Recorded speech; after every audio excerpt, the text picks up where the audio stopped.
With the recent release of the Callisto protocol and the upcoming remake of DeadSpace, I decided to go back and play the original to see how it holds up. As a quick aside, it holds up remarkably well and the sound design is stellar to say the least. But during my playthrough, I couldn't shake the feeling that, man, DeadSpace is like the perfect reimagining of Enemy Zero. With both taking place on spacecraft now overrun with creatures and characters trying to escape the hostile cosmic beings, it's not the biggest stretch to make. And with that lingering over my playthrough, a trip back to Kenji Eno's sci-fi cult classic was inevitable. Acting as a pseudo-sequel to 1995's D, Enemy Zero is the second game in the loosely tied together D trilogy. Our digital actress Laura, present in all three games, finds herself awoken from hypersleep aboard the spaceship Aki. On the team's route back to Earth, an unseen assailant bursts forth from the ship, leaving a trail of blood and terror in its wake. Where did it come from? Who is still alive? And can it be killed? Enemy Zero consists of two main forms of gameplay: the point-and-click sections where you'll investigate rooms and objects to uncover clues, solutions to puzzles, or dig deeper into the thrilling story, and the full 3D action portions where you'll attempt to ward off the alien creatures to make your escape. Combined, both styles make for a stop-and-go survival horror anomaly that falters in various ways, although most of its shortcomings can be chalked up to merely aging poorly. Despite that, it brings enough to the table to still please any dedicated horror fan. The biggest catch of Enemy Zero, and the root of most of the game's horror, lies in the invisible enemies. Meaning, in order to pinpoint them, you'll have to rely on your VPS chime, which will increase in tempo and pitch the closer they get. Fail to pull the trigger in time and it'll be the last thing you do. The kill or be killed scenarios truly proliferate the tension of every encounter, as you always feel the dread of being 1 second away from death. And that dread permeates until the credits roll, as every time that chime picked up, I was on edge. Some may find this decision frustrating, and at times it is, but the satisfaction and ease one gets after successfully killing an alien is earned. Despise the decision if you will, but it's 100% deliberate and bold. Plus, there's a training mode for those of you having a hard time.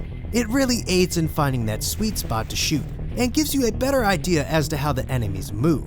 I found that waiting until the alien screams and listening for the whirring sound that follows is about when you want to shoot.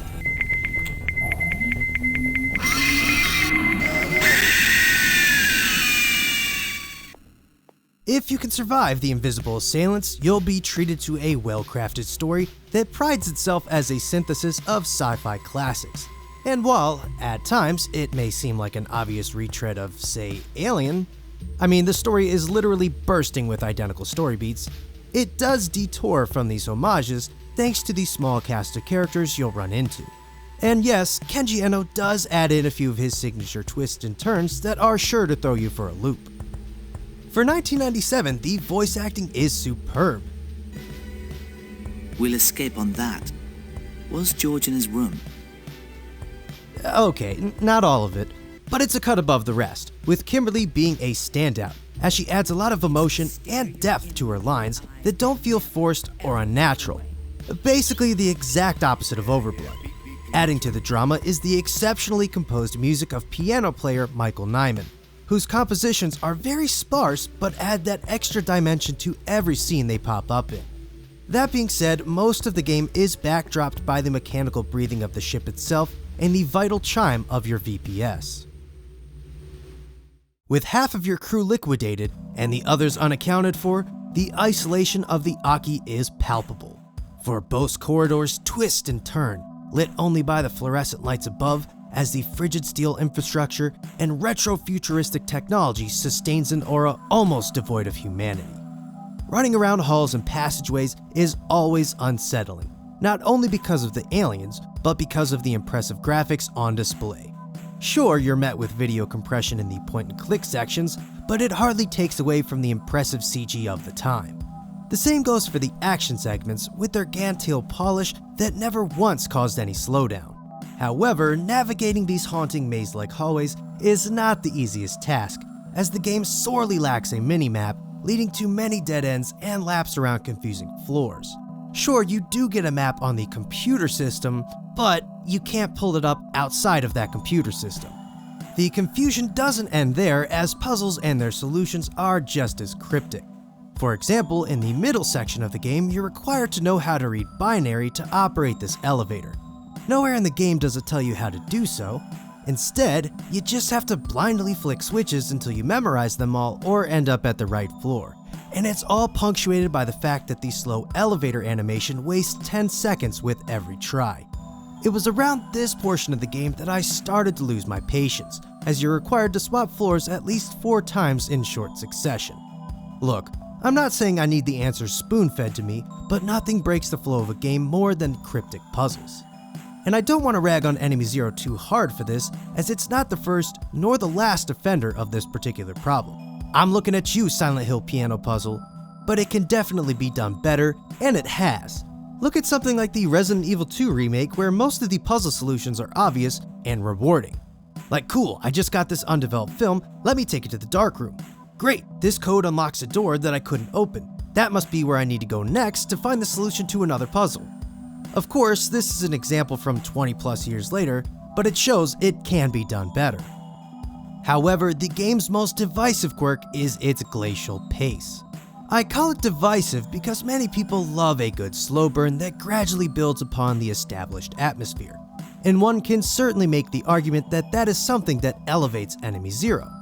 But upon my most recent playthrough, I found the lethargic stride an overall hindrance. Of course, many of these animations establish items, points of interest, or even world-building cutscenes, but others annoyingly halt the game, like watching the slow animation every time you use the computer or recharge your guns. God forbid you accidentally re-examine something that has a 10 to 15 second cutscene. However, I think it's best exemplified by the save load mechanic. After sitting through the game over screen, you've got to wait 15 seconds for the load option to show up. Click that, wait for Laura to take out a recorder, click play, wait for the animation, pick your load, wait for Laura to catch you up on your previous episode, Tower. I will now proceed towards the mini space. Wait for the recorder to tell you it's done loading, and finally pick up where you left off. For the majority of the game, this isn't a problem, as combat is spread out enough, but by the end where you have multiple floors of enemies back to back, this minute-and-a-half loading sequence is maddening. Because of this, I cannot recommend emulation enough for this game, as save states and a fast forward button will easily sidestep these issues. In spite of these flaws, the audacious headiness and futuristic terror of Enemy Zero still manages to shine through. Its daring yet rewarding combat, familiar but striking story/characters, and horrifying interstellar ambience garner it a recommendation.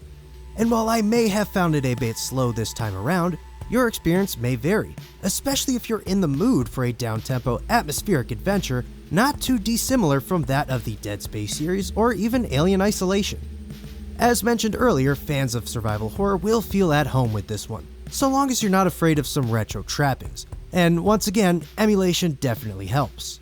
If the Big E isn't your thing, then a copy of this 4-disc behemoth will set you back $250 to $400. On the other hand, Japanese copies go for dirt cheap at the expense of missing the excellent story. Once again, emulation is your friend on this one. For those wondering, I was able to run it without problem on the SVT Chronos core on RetroArch. And with that, this is RetroDrew, last survivor of the spaceship Aki, signing off. Hey, thanks for watching. If you like this episode, consider checking out these other videos right here, or even subscribing. Also, if you'd like to throw me a couple of bucks, you can support the show on Patreon.